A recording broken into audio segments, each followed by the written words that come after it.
미국의 상황이 지금 68년 이런 60년대 말 흑인들의 그 인권 시위 또 반베트남 시위 때보다 더 심각한 양상으로 가고 있습니다. 자, 미국의 이 시위가 140개 도시로 번졌어요. 그래서 아마 이런 경우가 미국에서도 잘 없었을 거라고 봅니다. 그래서 제가 지금 경제적인 대공황과 그리고 더 나아가서 이 전염병의 확산 그리고 대중들의 지금 이 계층 간의 갈등 이런 부분들이 복합되어진 채 지금 이 미국에서 터져 나오고 있다. 이게 60년대 말에 흑인들의 인권 시위 그리고 가끔씩 미국에서 흑인들이 경찰의 폭력에 죽었을 때 나왔던 폭동, 데모 이런 거하고는 차원이 좀 다른 양상이다. 이렇게 어제도 이야기를 했습니다. 근데 워싱턴 포스트지가요 어제 이야기를 했습니다. 이 상황이요 20세기 이래 미국의 최악의 위기다. 그러면서 코로나로 지금 미국에서 10만 5천 명 가량이 죽었습니다. 4천만 명이 일자리를 잃은 상황에서 인종차별 시위가 전국적으로 번지고 있는데 이제 그 속에서 이 1918년의 스페인 독감 그리고 1930년에 미국 대공황 그리고 68년에 흑인 시위 같은 게 한꺼번에 다 뭉쳐져서 이 혼합되어 가지고 그냥 터져 나오고 있다는 거 2020년에는. 자, 여기에 이제 트럼프라는 이 미국의 대통령의 개인적인 특징이 이런 시위 사태에 더욱더 악화를 시키고 있다. 지금 이런 이야기까지도 나오고 있습니다. 또 워싱턴 DC가요. 백악관 100m 앞에서도 지금 방화가 일어났어요. 대통령의 교회라고 하는 백악관 바로 앞에 있는 교회 지하실에서 불이 났고 그리고 백악관 직원들이 출입증을 내놓으면 맞을까봐 숨기고 출퇴근하라고 심지어 더 나아가서 이 백악관 근처에 이 각종 이 상품을 파는 가게가도 지금 약탈을 당하고 국토안보부 건물이 박살이 나고 백악관 근처까지 시위대가 왔으니까 막는 일에 경찰이 아니라 백악관 앞에는 경호국 직원이 비밀 경호국 직원이 나섰는데 직원이 50명이 부상을 입었고 비밀 경호국 차가 3대가 불타고 심지어 야간 투시경을 쓰기 위해 조명까지 다 껐다는 거예요. 그러면서 지난 미국 시간으로 29일 금요일 밤에는 수백 명의 시위대가 백악관에 몰려들어 트럼프가 가족들과 함께 이 1시간 동안 자기 부인 아들 데리고 지하 벙커로 대피하는 일까지 벌어졌습니다. 그래서 지금 한 5천 명 이상이 체포된 걸로 나오고 있고요. 자, 이런 시위가 지금 미국의 140개 도시 주 방위군이 투입된 미국에서 경찰이 안 돼서 주에 방위군이 투입된다면 이거는 일종의 계엄령 상태인데 방위군이 투입된 곳이 21곳이고 야간 통행 금지령이 내려진 도시가 40곳이라는 겁니다.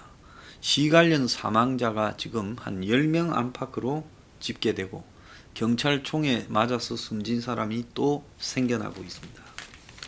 그래서 미국이 총체적 아수라장에 접어들고 있는데요. 자, 그래서 DC에 이 흑인 사망 항의 시위로 인해 코로나가 다시 급증하고 있다는 겁니다.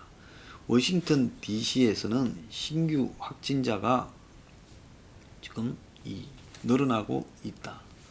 그래서 이 시위를 통해서 지금 코로나 환자가 다시 늘어나는 일이 발생까지 하고 있습니다.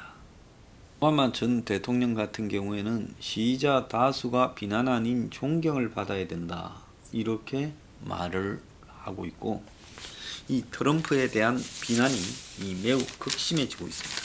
자, 트럼프가 지금 굉장히 당황을 했다고 하고 지금 코로나 경제적인 붕괴 또 시위 이런 아수라장 속에서 상당히 좀 이성을 상실한 발언을 자주 하고 있다는 게 미국에서 지금 나타나고 있는 리더십의 위기의 본질을 보여주는 문제다, 이렇게 이야기할 수 있습니다. 지금 제가 오늘 미국에 통화해 본 사람에 의하면 미국 상황이 코로나 문제보다도 흑인 지금 사망에 의한 폭동이 훨씬 더 심각한 양상이다, 이렇게 지금 이야기가 나오고 있습니다. 그래서 트럼프가 거의 정신이 없는 상태에 지금 가 있다.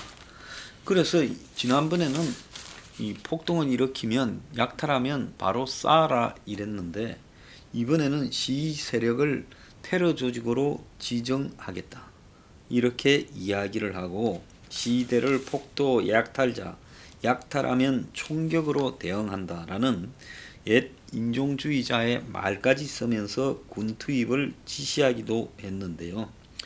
이런 트럼프의 말이 시위를 더욱더 과격하게 몰고 가고 있습니다. 테러 조직이 시위에 개입하고 있다라는 지금 말까지 하고 있는데, 물론 시위대들이 약탈 방화를 하고 있기 때문에 법 질서 회복을 대통령이 이야기하는 것은 당연한데요. 그런데 대통령은 정파를 초월한 미국의 법의 수호자라는 입장에서 그래도 좀 중립적이고 한마디로 이를 극복하기 위한 발언을 해야 되는데, 더 불을 지르는 분열적인 상황을 지금 만들어내고 있고, 트럼프가 말만 하기만 하면 상황이 더 악화된다라고 이야기를 하고 있습니다. 그래서 전통적으로 미국 대통령이 국가적 위기에서 최고의 위로자 역할을 수행해야 되는데 트럼프가 이를 망각하고 있다, 지금 이런 비판까지 나오고 있고요. 시위의 배후에 안티파라고 하는 극우에 반대하는 급진 좌파가 있다 했는데, 그 사람들이 불과 몇 명 되지도 않는데 그런 부분이 지금 이번 시위를 만들었다라고 이야기를 하면서요, 한마디로 사태의 본질을 이해하지 못하는 그런 지금 일이 벌어지고 있고, 또 이번 사태의 주요 원인 중에서 미국의 경찰의 지금 과도한 이 권력 집중, 즉 미국 경찰이라는 것은 무섭잖아요. 조금만 잘못하면 쏴버리고 조금만 잘못하면 이제 법을 질서를 수호해야 된다면서 폭력으로 가고 있는 이 경찰의 군대화 문제도 지적이 되고 있습니다. 물론 이 이면에는 누구나 총을 가지고 있는 미국 사회에서 경찰이라는 부분이 쉽지 않다라는 그 배경도 분명히 봐야 되는데요. 자, 그래서 지금 미국 사회에 나타나고 있는 이 모습을 전통적인 인종주의, 레이시즘으로만 봐서는 안 된다는 겁니다. 왜 인종주의로 봐서는 안 되느냐고 하면, 이번 코로나로 인해 가지고요, 솔직히 말하면 인종을 넘어선 지금 이 빈곤의 실체를 본 겁니다. 많은 사람이 봤어요. 미국의 대학을 졸업해서 제대로 취직하는 사람도 소수입니다. 다수는 대학을 졸업하고도요, 이 웨이터를 하고 이렇게 살아갑니다. 이번에 죽은 조지 플로이드라는 경찰에 의해서 죽은 시위 발단의 원인이 된 사람도 대학을 나왔고 대학때 미식축구 선수를 했고 키가 2m를, 그런데도 불구하고 그 사람도 웨이터 등 클럽의 경호원 등으로 살아갔다는 겁니다. 2008년 금융위기 이후에 미국 사회는 사실상 붕괴되어 가고 있다. 오늘날 미국의 저소득층의 임금 수준은 20년 전의 임금 수준과 거의 비슷하거나 그보다도 더 못하다. 실질 임금 수준이 미국에서 저소득층에 있어서는 더 낮아지고 있다는 겁니다. 자, 미국의 중산층이라고 해서 한 6만 불 이상 받는 사람도, 6만 불에서 8만 불 받는 사람도 미국의 그 엄청난 세금, 그리고 주택 할부금, 차량 할부금 이런 거를 다 떼고 나면 자기 손에 들어오는 실제 돈은 반도 되지 않는다라는 이야기도 있습니다. 그러니까 미국에서 살아가는 중산층 이하의 삶은 우리가 영화에서 보면 잔디가 있는 집에 살고 어떤 사람은 풀장도 있고 또 집이 굉장히 커서 1층, 2층이 있고 뭐 집에 또 창고도 있고 차를 넣어 놓는 이 차고도 있고 이렇지만은 그 직장에서 잘리고 그러면서 의료보험도 없어지고 이 순간부터 은행에서 날라오는 모기지 론이라고 부르는 수십 년짜리 이 주택담보대출에 대한 지금 청구, 그리고 곧바로 한 두세 달 지나면 경매 처분되기 시작하지 않습니까? 그래서 우리가 영화에서 보면 직장에 잘렸다, 이제 할부금은 어떻게 내지, 그러고는 은행에서 통보 왔다, 이런 걸 우리가 영화에서, 미국 영화에서 엄청나게 자주 보지 않습니까? 그 미국 사람들의 이 집에 가면 40만 원 이상의 현금을 가지고 있는 사람이 별로 없다라는 이야기도 그래서 나오는 겁니다. 그러니까 매달 벌어서 매달 먹고 사는 부분이고, 애가 대학에 간다 하면 이제 그때부터 고민이 되어서 애하고 부모하고 지금 대화가 진행이 되잖아요. 사립대학 간다 이러면 난리가 나는 거죠. 주립대학이 아니고요. 그래서 사실은 미국 사회가 엄청난 계급 사회였다. 그 계급 사회의 심화가 지금 2008년 금융위기 이후에 엄청나게 심화되어 가고 있다. 이 부분이 감추어지고 있었는데 이번에 이제 코로나로 그 본질이 드러난 겁니다. 2008년 금융위기는 솔직히 말하면 흑인이나 저소득층 같은 경우에는 집을 사서 뭐 담보대출 받고 하는 사람도 좀 있었지만 크게 많지 않았고, 미국의 중산층, 중하층의 백인들이 많았어요. 그 피해자들이요. 직장을 잃고 집을 잃고 뭐 쫓겨난 사람요. 서브프라임 모기지 론이라고 해서 이 신용이 약한 사람들에게 주택담보대출을 해줬다가 그게 무너지면서 벌어진 일 아닙니까? 그런데 이번에는 코로나로 돼 가지고 딱 락다운이라고 부르는 일이 발생을 하니까 이제 직장이 사라져 버렸어요. 직장이 사라져 버린 속에서 자기는 웨이터를 하고 점원을 하고 캐셔를 하면서 살면서 그래도 자기의 삶이 유지가 되고 있다고 생각했는데 어느 날 나오지 말아 되고 주급이 안 들어오는 거예요. 그때부터는 어떻게 됩니까? 하늘이 노래진 거죠. 자, 미국의 청년들이 이번에 백인 청년들이 굉장히 많아요. 이번에 이 미국의 시위의 특징은 흑인들만 있는 게 아니라 백인 청년 아시안까지 전부 가세해 가지고 있다는 거예요. 대부분이 다 20대, 30대예요. 자, 이 부분은 뭔가 하면 미래가 없는 미국의 계층 사회에 대한 한마디로 서민 청년층에 대해 반란이 일어났다라고 봐야 되는 겁니다.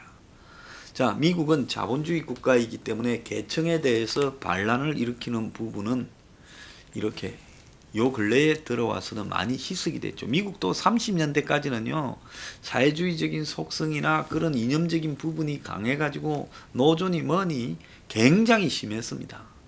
그리고 전통적으로 미국의 계층 문제를 자극하는 인민주의자, 포퓰리즘의 원조인 사람들의 이 선동이 강했습니다. 사실은 트럼프도 그런 미국의 이 대대적으로 내려오는 포퓰리스트의 전통을 이렇게 강조해서 된 거죠. 휴이 롱이나 조지 월레스 같은 미국의 이 선동가들이 쭉 있었습니다. 트럼프도 그 중에 한 명이에요. 그래서 트럼프가 워싱턴 중심의, 뉴욕 중심의 이 미국 사회에 그야말로 인텔리 계층들의 위선과 가식을 비판했어요. 그 정점에 있는 인물이 힐러리죠. 자, 오바마기도 하고요. 그런 거를 비판하면서 백인 중하층 계층의 열렬한 지지를 받아서 당선이 되었는데, 사실은 그래 놓고 트럼프 본인 스스로도 미국의 계층 사회를 뒤집는 부분에서 지금 실패했다는 겁니다. 자, 그러니까 트럼프가 지금 이번 시위의 배경에 안티 극좌파가 있다고 이 좌우의 문제로 생각하지, 이념의 문제로, 이걸 계급의 문제로 생각하지 못한다는 겁니다. 근데 미국에 지금 벌어지고 있는 이 폭동의 배경은 미국 사회의 계급의 문제, 계층의 문제가 터져 나오고 있다는 거예요. 미국 사회에서는 오랫동안 이 계층의 문제를 이렇게 심각하게 바라보는 부분이 끊어져 버렸습니다. 70년대 이후에는 이런 문제를 다 거론하지 않고 살았어요. 그런데 누가 선동하거나 학술적으로 제시한 게 아니라 이제 피부로 느껴서 자기 삶에 미래가 없다라는 20대, 30대들이 계층의 문제를 들고 나선 겁니다. 자, 그러면 트럼프는 사실은 자기가 이런 문제를 자극해서 대통령이 되었는데 지금 자기 앞에 나선 이런 문제에 대해서 냉철하게 생각해보고 이 문제의 근원의 본질이 뭐다라고 하면서 이들 시위나 이런 부분을 일으키는 사람들의 당신 심정을 이해한다. 미국이 사실은 계급사회 아니냐. 나도 그 인정한다. 근데 그런 문제를 완화시키기 위해서 노력하자라고 어쩌자 이러면 이 문제가 살짝 극복이 될 건데요. 저 사람이 최근에 보면 이 코로나가 별거 아니 됐다가 몰리니까 당황을 했고 코로나로 인해서 또 경제가 붕괴되니까 또 자기가 경제를 살려왔다라는 3년간 노력이 거의 물거품 되면서 재선이 좀 이렇게 쉽지 않지 않느냐라는 견해가 나오는 데서 여기에 이제 폭동까지 벌어지니까 이 폭동 일으키는 세력은 내 표는 하나도 없다. 전부 샌더스나 바이든 지지할 민주당의 극좌파 표들이다. 그러니까 이들을 그냥 총체적으로 이렇게 매도하자. 이렇게 이제 움직이는 거죠. 그러면 이 사람들을 반대하는 미국의 거구계층 날 지지하지 않겠느냐. 미국의 기득권에 대한 그 기득권끼리의 이 서로 공고한 커넥션 사회였다라는 거. 미국이요. 그래서 전국민 의료보험조차도 하나 선택하지 못하고 있다라는 미국의 한계가요. 지금 터져버린 겁니다. 자, 그럼 제가 한국에 묻습니다. 한국은 좌우의 기득권 사회냐 아니냐? 미국 못지않은 기득권 사회죠. 다만 그런 부분들에 대해서 이념적으로 그리고 지역적으로 이렇게 갈라져서 그 부분을 덮고 있다는 겁니다. 미국도 인종적으로 이걸 갈라서 덮어놓고 있었는데요. 터지기는 인종 문제로 터졌지만은 사실상의 이 배경은 계급의 문제다는 겁니다. 자, 그래서 이런 문제들을 갖다가 지금 한국도 덮어놓고 가다가는요, 언젠가는 한국 사회도 미국 못지않은 이 저항이 일어날 수 있다는 겁니다. 자, 지금 미국의 이번에 이 폭동과 시 굉장히 오래 갈 거고요. 이걸 공권력으로 진압한다라는 부분이 애초에 잘못된 발상일지도 모른다. 미국 사회의 정치 지도자 누구도 이 사태의 본질을 허심탄회하게 이야기하지 않습니다. 오바마 하는 거 안 보세요. 그냥 말로 가지고요. 즉 적당히 정치적 올바름이 있는 양 떼우고 있지. 그도 이 사태의 본질을 전혀 이야기하지 않고 있어요. 그래서 미국 사회도 지금 홍콩 문제로 중국과 대립하지만 미국이 지금 답도 없다. 이게 지금 맞는 이야기.